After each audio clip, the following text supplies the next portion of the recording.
এই দিন ছিল আমার আকাইপুরের কাজ। তো যথারীতি সকাল সকাল বেরিয়ে পড়েছিলাম যাওয়ার উদ্দেশ্যে। আর স্টেশনে এসেই দেখি এরা দাঁড়িয়ে রয়েছে। তো আমি আর ডলিই যাব আকাইপুরে। তো আমরা ট্রেনের জন্য অপেক্ষা করছিলাম, ট্রেনটাও চলে এসেছে। আর জাস্ট একবার দেখো, ওয়েদারটা এত সুন্দর ছিল। মানে ফার্স্টে প্রচুর রোদ ছিল, তারপরে হট করে মেঘ করে এসেছে। আর বনগায় ঢুকতে ঢুকতে তো বৃষ্টি। আর এর অবস্থা দেখো, ছাতা খুলতে গিয়ে ছাতা উল্টিয়ে দিয়েছে।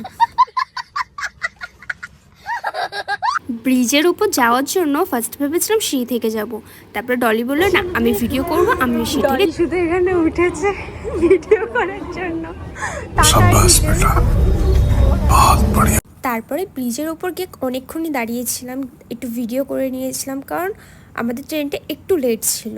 তারপরে চোখে পড়লো আইসক্রিমের দোকান, তো আইসক্রিম কিনে নিয়ে তার খানিকক্ষণ পরেই আমাদের ট্রেন চলে এসেছে। বনগা লাইনের মতন তো ভিড় হয় না, তো যে যার মতন ভেবে বসেছিল।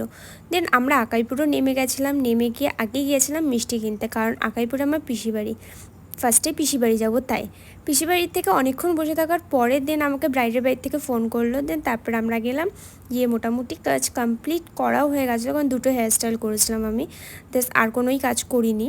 দেন তারপর আমরাও কাজটা কমপ্লিট করে বেরিয়ে পড়েছিলাম, কারণ অনেকটা সন্ধ্যা হয়ে গেছিলো। এখানের একটা ট্রেন মিস করলে আধ ঘন্টা বা 1 ঘন্টা পরে ট্রেন। স্টেশনে গিয়ে 2 থেকে 3 মিনিট দাঁড়ানোর পরেই ট্রেন চলে এসেছিলো। তো আমরা ওখান থেকে ডাইরেক্ট বাড়ির দিকেই চলে আসি, আর কোথাও যাইনি। তো তোমাদের সাথে এতটাই শেয়ার করা ছিল, ভালো লাগলে অবশ্যই কমেন্ট করে জানিও। আর যারা যারা আমার চ্যানেলে আজকে নতুন ভিডিও দেখছো তারা অবশ্যই চ্যানেলটিকে সাবস্ক্রাইব করে দিও। আজকের জন্য টাটা, দেখা হচ্ছে নেক্সট কোনো মিনি ব্লগে।